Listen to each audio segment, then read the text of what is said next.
It was a cold December morning in 1941. The world was in flames. Europe bled under the boots of tyranny, while Asia groaned under the weight of invasion. But the United States, that vast and powerful nation, still maintained a cautious distance from the conflict consuming the planet. There were heated debates in Washington, families divided in their living rooms, and an entire nation trying to decide whether or not to enter the war that had already claimed millions of lives. Then, on December 7th, everything changed. Pearl Harbor was attacked. More than 2,000 Americans lost their lives in a matter of hours. Warships sank in the waters of the Pacific. Planes were destroyed before they even took off. And in a single day, American hesitation turned into determined fury. The next day, President Franklin Delano Roosevelt declared war on the Empire of Japan. Days later, Germany and Italy declared war on the United States. America was officially in World War II. But here's something few stop to consider. Wars aren't fought just with soldiers and tanks. They're fought with money, mountains of money. World War II would cost the United States over $300 billion at the time, the equivalent of over $4 trillion adjusted for inflation today. Every bomb dropped, every ship built, every uniform sewn, every meal served to a soldier at the front cost money. And the American government had a gigantic problem. Where would all this money come from? Before continuing this incredible story, subscribe to the channel and leave a comment about the time you watched this video. Now let's dive into this fascinating journey. The answer came in the form of something called war bonds. These were essentially loans that ordinary citizens made to the government. You bought a bond for $18.75, and 10 years later, the government would return $25. It was a safe, patriotic investment, and a way for every American to contribute directly to the war effort without taking up arms. But there was a challenge: how to convince millions of people to invest their hard-earned money in pieces of paper that wouldn't yield a return until a decade later. That's when the American government did something revolutionary. They didn't just ask for money. They created the largest advertising campaign in history up to that point. And at the heart of this campaign was a secret weapon: visual propaganda. Posters. Posters that would appear on every street corner, in every train station, in every office, factory, and school in America. And among all these posters, one would stand out above all others, becoming perhaps the most iconic image in American propaganda of all time. But before we get to this specific poster, we need to understand the context. We need to understand how America, in a matter of months, was completely transformed. Factories that had previously produced cars began producing tanks. Women who had never worked outside the home became factory workers, welders and engineers. Children collected scrap metal for military recycling. Families planted vegetable gardens in their backyards to save food that could be sent to soldiers. It was a total mobilization of society. And in the midst of all this, the Treasury Department created the Defense War Savings Division. Its job was simple in theory, but incredibly complex in practice: sell war bonds. Lots of them. The government needed to raise billions of dollars, and fast. But how to do this without making it boring? How to transform a financial product into something emotional, something that would touch the hearts of Americans? The answer lay in art, in illustration, in the ability of a single image to tell a story more powerful than 1,000 words. The government recruited some of the finest artists, illustrators, and designers of the time. Names already well known in the world of commercial advertising were called upon to serve their country in a different way, through their pens, brushes, and drawing boards. Among these artists was a man named James Montgomery Flagg. Flagg was already famous. He had created posters for World War I more than 2 decades earlier. His work was bold, direct, and impossible to ignore. And when World War II began, Flagg was ready to contribute again. But he wouldn't be the only one. There was Norman Rockwell, whose sentimental paintings captured the essence of American life. There were countless others, each bringing their own unique style to the cause. But here's the fascinating thing: the poster that truly changed everything, the poster that would become synonymous with the war bond campaign, had been created decades earlier, in 1917 to be exact, during World War I. And it depicted something very simple, yet incredibly powerful. An older man with white hair and a white beard, wearing clothes in the colors of the American flag, pointing directly at the viewer. and the words above him read, "I want you." This man was Uncle Sam, the personification of the United States. He wasn't just an abstract symbol. He was personal. He was looking directly at you. His finger was pointing at you, not at the person next to you, not at someone far away, but at you specifically. And he was saying, "I need you. Your country needs you." When James Montgomery Flagg created this poster in 1917, he had no idea he was creating one of the most enduring images in American culture. The poster was used extensively in World War I to recruit soldiers. Over 4 million copies were printed. But when the war ended, the poster was shelved, stored away, and nearly forgotten, until Pearl Harbor happened. And suddenly that old poster took on a new life. The government decided to repurpose it, but this time not just for military recruitment. No, Uncle Sam was recruiting you to buy war bonds. The pointing finger was no longer just saying, "I want you in the army." It was saying, "I want you doing your part," whatever that means. And for millions of Americans who couldn't serve on the front lines because of age, health, or family responsibilities, buying war bonds was their way of answering that pointing finger's call. The genius of this poster wasn't just in the image, but in what it did psychologically. It bridged the gap between the common citizen and the war effort. It was no longer about them needing money. It was about you being needed. It was personal. It was direct. It was impossible to ignore. When you saw that poster on a wall, even if you tried to look away, you felt someone was watching you, waiting for your response. But the Uncle Sam poster wasn't alone. There were hundreds, perhaps thousands, of other posters created during the war. Some depicted soldiers in battle with text like, "They give their blood, you give your money." Others depicted children with messages about ensuring a secure future for the next generation. There were posters that appealed to fear, showing what would happen if the enemy won. There were posters that appealed to pride, celebrating the American spirit. Norman Rockwell created a series of posters based on the 4 freedoms that President Roosevelt had outlined in a speech. Freedom of speech, freedom of worship, freedom to live without want, and freedom to live without fear. Each Rockwell painting captured an intimate moment in American life, reminding people of what they were standing for. These posters weren't just propaganda. They were art. They were mirrors showing America its own identity, and it worked. My Lord, how it worked! The numbers are absolutely astonishing. During the 4 years of American participation in World War II, the government launched 8 separate war bond campaigns, 8 drives as they were called. Each had its own goals, its own themes, its own strategies, and each exceeded expectations. The first drive began in November 1942, less than a year after Pearl Harbor. The goal was to raise $9 billion. It seemed an impossible amount, but by the time the campaign ended, they had raised over $13 billion. People weren't just buying 1 or 2 bonds. They were buying dozens, hundreds whenever they could. Factories organized competitions to see which department could buy the most. Schools encouraged children to save their allowance money to buy war stamps, which could then be accumulated until a full bond was created. The second drive was even more ambitious. The goal was $13 billion. They raised $18 billion. The third drive had a goal of $15 billion and raised $18.7 billion. Each campaign surpassed the previous one, not only in money raised, but also in creativity and reach. Hollywood got in on the act. Movie stars like Bette Davis, Humphrey Bogart, and Rita Hayworth traveled the country, participating in fundraising events. They autographed war bonds, kissed soldiers who bought bonds, and appeared on posters alongside Uncle Sam. Famous singers performed free concerts on the condition that everyone in the audience buy at least 1 bond.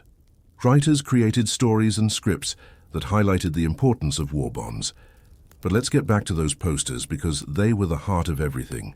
They were everywhere, and I mean literally everywhere. If you lived in America between 1941 and 1945, it would be impossible to go a day without seeing at least a dozen war bond posters.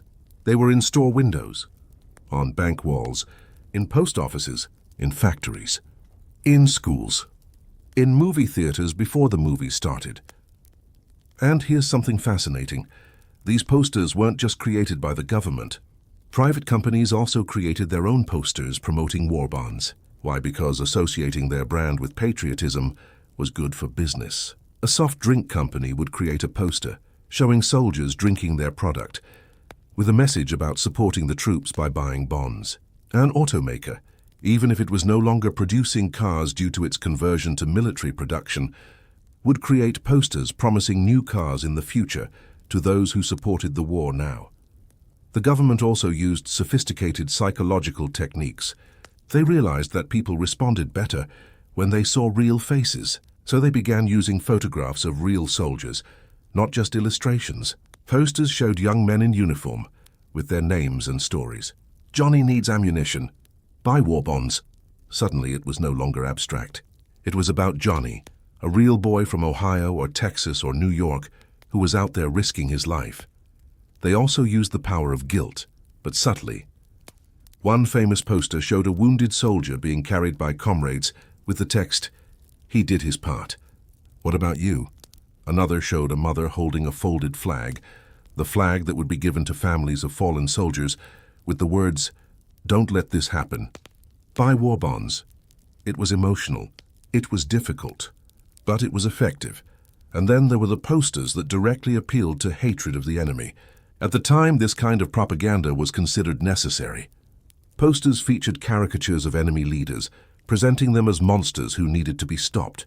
Today we look at some of these posters and recognize that they crossed ethical lines, especially those that portrayed entire peoples in stereotypical and offensive ways.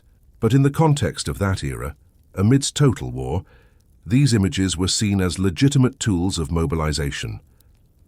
The fourth war bond drive began in January 1944. The goal was $14 billion. This time they raised over $16 billion. The fifth drive, a few months later, had a goal of $16 billion and raised $2,700 million. The numbers kept rising campaign after campaign. But here's what's really remarkable. It wasn't just rich people who were buying these bonds. Sure, there were millionaires who bought bonds worth millions. But most of the bonds were bought by ordinary people.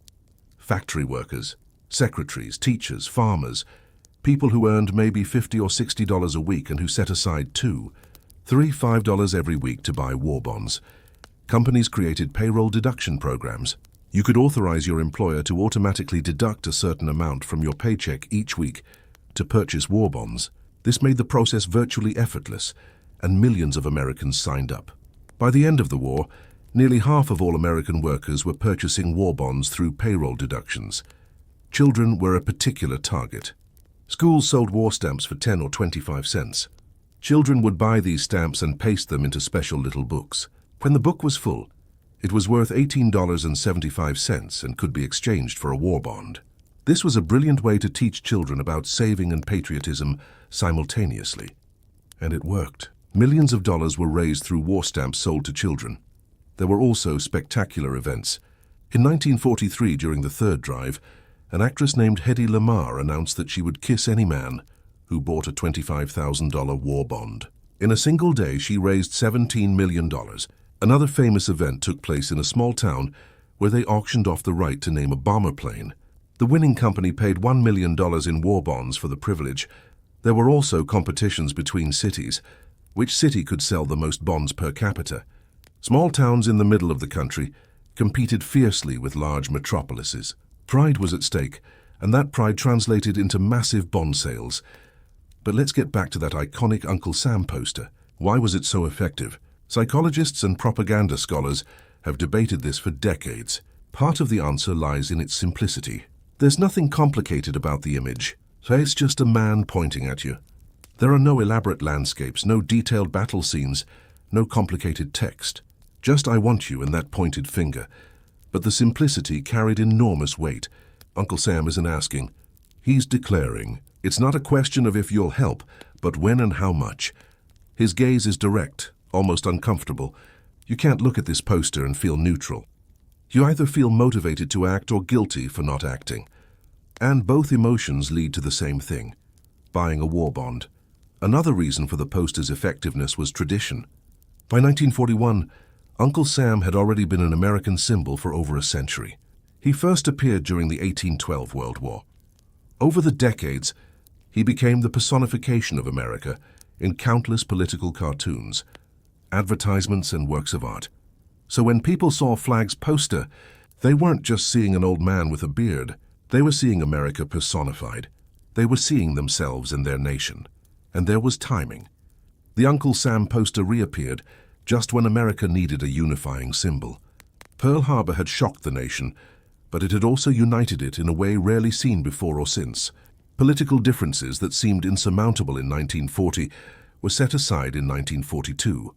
Democrats and Republicans, workers and business people, black and white, all united under the banner of the war effort, and Uncle Sam, with his pointed finger, became the visual symbol of that unity. Of course, we must recognize that this unity had its limits and flaws. America in 1942 was still a deeply segregated nation. Black soldiers fought in separate units. Japanese Americans were unjustly imprisoned in internment camps. Women faced discrimination, even as they kept factories running. But in the context of the war bond campaign, everyone was invited to participate, and they did. As the war progressed and news from the front arrived, the posters evolved. After D-Day in June 1944, when Allied forces invaded France, posters began showing soldiers on beaches, climbing cliffs, and advancing across fields. The text changed from "Support the war" to "Finish the job." The message was clear: we are winning. But we need one last push to secure victory. The 6th war bond drive began in November 1944. By this point, it was clear that the Allies were winning in Europe. Germany was being squeezed from both sides, by the Soviets in the east and the Americans and British in the west. In the Pacific, American forces were advancing island by island toward Japan. The 6th drive's target was $14 billion, and they raised over $21 billion. But perhaps the most exciting was the 7th drive, which took place in the spring of 1945. In May, Germany surrendered. The war in Europe was over, but the war in the Pacific continued, and everyone knew that invading mainland Japan would cost hundreds of thousands of American lives. The 7th drive focused exclusively on the war against Japan. The target was $14 billion, and they raised over $26 billion. Then, in August of 1945, the atomic bombs were dropped on Hiroshima and Nagasaki. Days later, Japan surrendered. The war was over, and with it the need for war bonds, at least for the time being. But there was one last drive, the 8th, called the Victory Loan Drive. This one began in October 1945, after the war had already ended. The message now was about bringing the soldiers home, about rebuilding, about honoring those who had served. The goal was $11 billion, and they raised over $21 billion. When all was added up, the 8 war bond drives raised a total of approximately $185 billion. $185 billion. It's such a huge number that it's hard to comprehend. But let's try to put it in perspective. That was roughly half the entire cost of the war to the United States. Half the cost of the most massive military operation in history was paid by ordinary citizens buying pieces of paper that promised a return within a decade. And here's the most surprising thing: they didn't have to. The government could have simply raised taxes or printed more money, but they chose the war bonds route for a few important reasons. First, it was inflationary to control the money supply. With so many people employed and earning good wages due to the war economy, but with few consumer goods available to buy, there was a risk of runaway inflation. War bonds temporarily removed money from the economy, helping to control inflation. Second, and perhaps more importantly, it was about civic engagement. The government wanted every American to feel like they had a personal stake in the war. Buying war bonds wasn't just a financial transaction. It was an act of citizenship, an act of faith in the country's future, an act of solidarity with those who were fighting. And it worked. Post-war studies showed that people who had purchased war bonds had a stronger connection to the war, effort, and a greater sense of national pride than those who hadn't. They had literally invested in America's success, and this investment was as much emotional as financial. Now, let's think about the legacy of all this. That poster of Uncle Sam pointing his finger never went away. You still see it today, more than 80 years after its original creation. It's been parodied countless times. It's been used to sell everything from cars to hamburgers. It's become part of the visual vocabulary of global pop culture. But more than that, the World War II war bond campaign established a model for how governments could mobilize populations through visual propaganda and emotional appeal. For better or worse, the techniques developed during those years were studied and replicated in countless subsequent campaigns, both political and commercial. The idea that a simple image, a memorable slogan, and an emotional appeal could motivate millions of people to take action became the foundation of modern advertising. Madison Avenue executives who had worked on war bond campaigns returned to the private sector after the war and applied the same techniques to selling products. The consumer boom of the 1950s was, in part, a direct result of the lessons learned selling war bonds in the 1940s. But there's also something deeply moving about this whole story. Think about it. Millions of people, many of them not particularly wealthy, chose to give their money to the government with the promise of getting it back 10 years later. This required an enormous amount of trust. Trust that the government would honor these bonds. Trust that America would win the war. Trust that there would be a future worth investing in, and this trust was not betrayed. After the war, the government honored every bond issued. People who had purchased bonds in 1942 received their money back in 1952, exactly as promised. This reliability reinforced Americans' faith in their institutions in a way that reverberated for decades. There was, of course, debate about whether war bonds were actually a good investment. 10 years is a long time to wait for a mere 33% return. You could theoretically have done better investing in stocks or real estate, but that wasn't the point. People weren't buying war bonds just for the financial return. They were buying a way to participate in history, to do their part in something bigger than themselves. And perhaps that's what makes this story so powerful and so relevant even today. We live in a cynical age where motives are constantly questioned, where trust in institutions is at an all-time low, where the concept of collective sacrifice for the greater good seems almost antiquated. But the history of war bonds reminds us that it wasn't always this way. There was a time when an entire nation came together, not because they were forced to, but because they chose to. Yes, there was propaganda. Yes, there was social pressure. Yes, there were elements of emotional manipulation. But in the end, millions of people made individual decisions to participate. They looked at that poster of Uncle Sam pointing his finger and said, "Okay, I'll do my part." And they did. Factory workers who barely had enough money for basic needs still found a way to buy war stamps. Children emptied their piggy banks. Elderly people who had lived through the Great Depression and had learned to distrust banks and the government still bought bonds. It was a collective act of faith, a collective act of hope. When we think about war bonds today, it's easy to focus only on the numbers. $185 billion, 8 campaigns, millions of posters, but behind every number lies a human story. The widow who bought a bond with the life insurance money from her husband, killed in the war. The 12-year-old who delivered newspapers and used half his earnings to buy war stamps. The farmer who sold extra cattle and invested the profits in bonds. The World War I veteran who was too old to fight again but young enough to work overtime and buy bonds with every extra penny. These individual stories, multiplied by millions, created something extraordinary. They created a financial foundation to win the most expensive war in history. But more than that, they created a shared sense of purpose that defined a generation. Today, that Uncle Sam poster may seem antiquated, almost comical in its simplicity. We're bombarded with sophisticated images, digitally produced ads, and marketing campaigns that cost millions of dollars and employ the best psychologists and designers. But no campaign since has had the sheer measurable impact of that simple image of a man pointing a finger.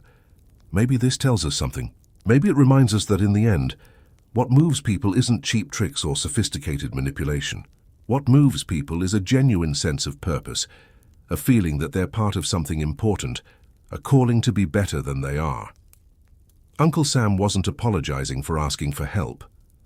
He wasn't trying to sugarcoat the request or make it palatable. He was simply saying, "Your country needs you." And millions of people responded, "Yes, I'm here. It's interesting to think about what it would be like to attempt something like this today. Could we mobilize an entire nation around a common goal? Could we convince people to make significant financial sacrifices for the collective good?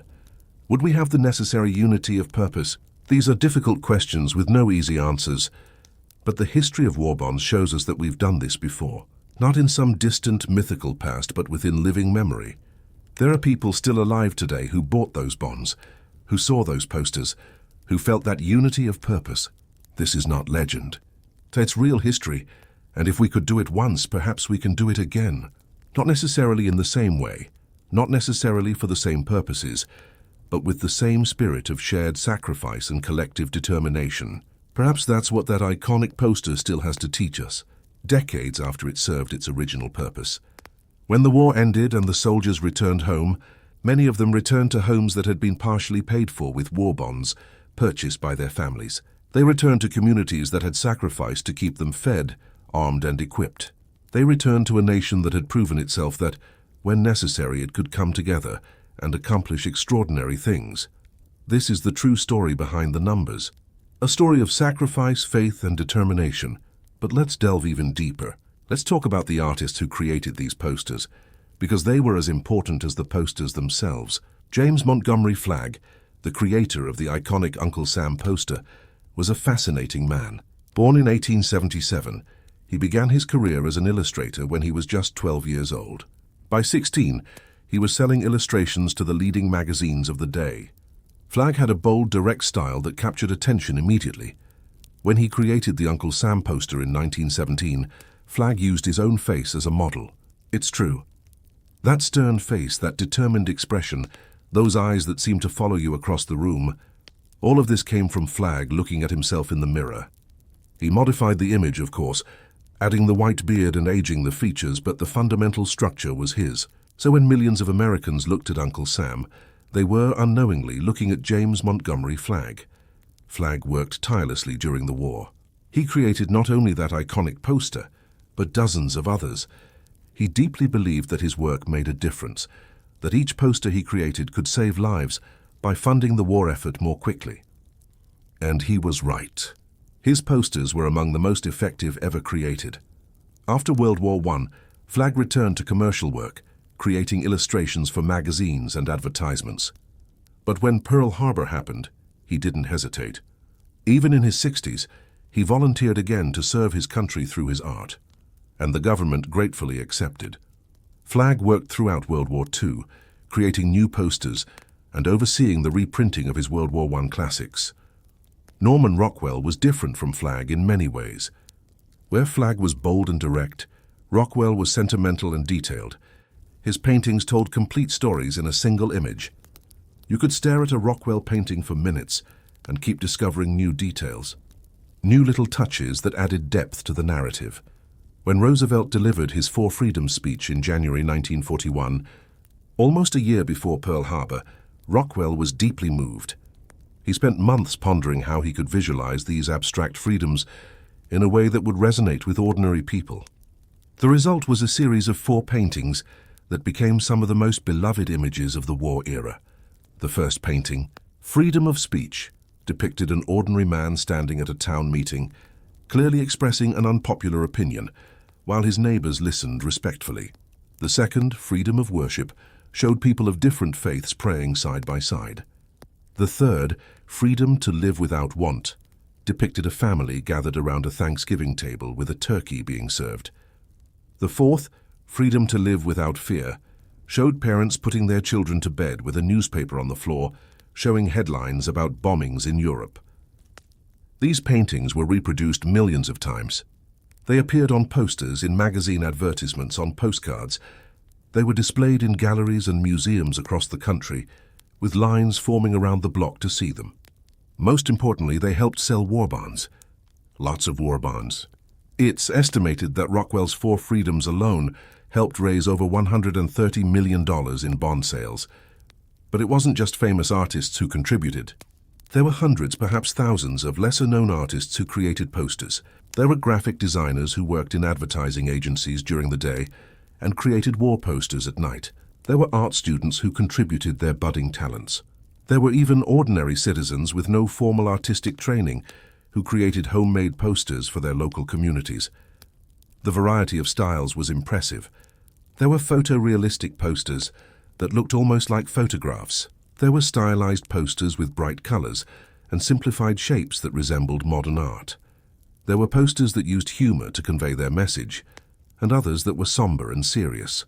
But they all shared a common goal: to get Americans to buy war bonds, and the psychology behind these posters was fascinating.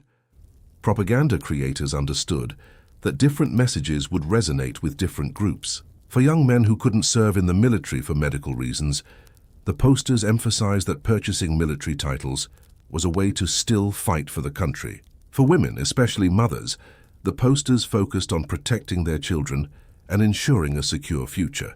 For older people, the posters appealed to memories of World War I and the duty to ensure that that sacrifice was not in vain. There were also posters specifically targeted at different professions. Posters for farmers highlighted how crucial food production was to the war and how bonds would help secure future markets. Posters for factory workers emphasized the direct connection between their work and the troops' success. Posters for teachers spoke about molding the next generation of patriotic citizens. Visual techniques were equally varied. Many posters used bold, contrasting colors to draw attention. Red, white, and blue were naturally popular, but there were also dramatic uses of black and yellow, green and gold, and other striking combinations. The typography was often bold and impossible to ignore. Words weren't just read, they were felt. Some posters used visual repetition to create impact. One famous poster showed row after row of white crosses representing dead soldiers, with the simple text, "Don't let them die in vain. Buy war bonds." The image was powerful precisely because of its simplicity and repetition. Other posters used dramatic juxtaposition. One would show, for example, a tranquil scene of an American family on one half and a scene of war destruction on the other, with a line dividing the two and the words, "Choose which future you want. Buy war bonds." The message was clear. Your action or inaction will determine which of these realities will manifest. There were also posters that used religious symbolism, albeit carefully and respectfully. One poster showed a church with its steeple illuminated against a dark sky, with the words, "Keep the faith shining. Buy war bonds." Another showed praying hands with text about protecting religious freedom. These posters acknowledged that for many Americans, their faith was central to their identity and values, and that defending America was also defending freedom of worship. Distributing these posters was a massive logistical operation in itself. The government printed millions of copies and sent them to every corner of the country.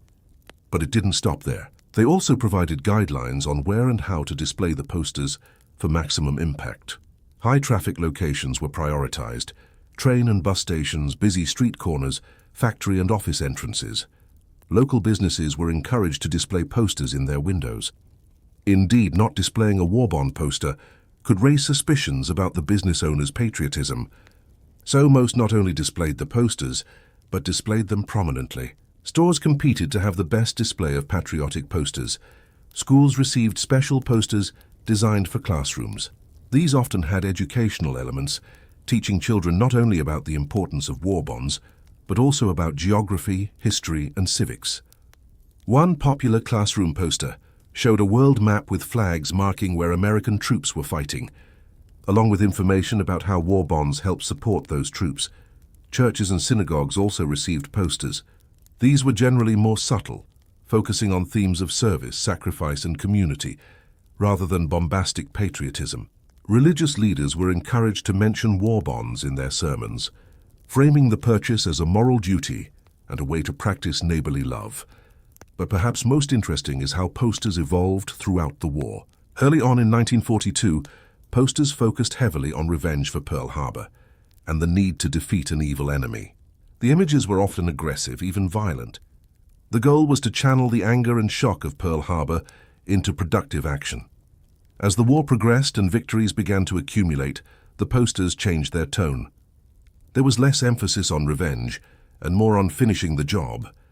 The posters began to look forward to the peace to come, but emphasized that this peace would only be achieved through continued effort.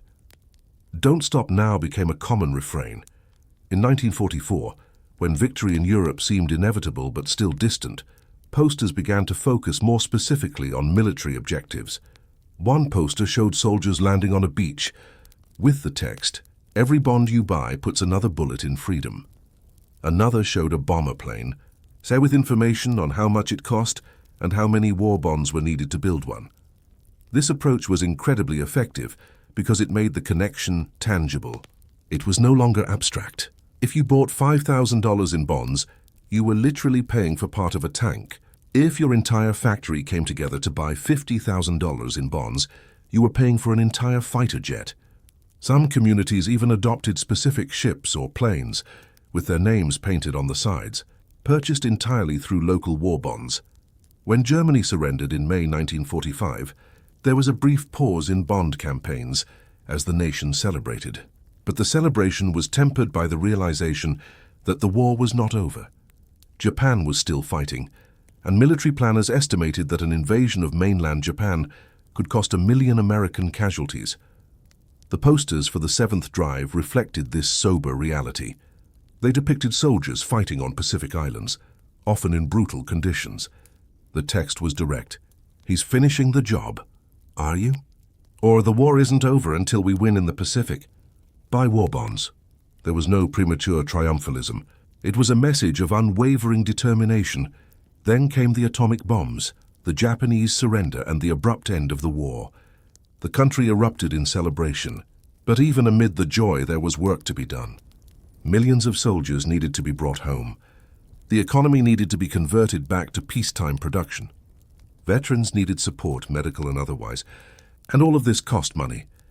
The 8th and final war bond drive had a completely different tone than all the previous ones. The posters now depicted soldiers returning home, embracing families and starting civilian lives.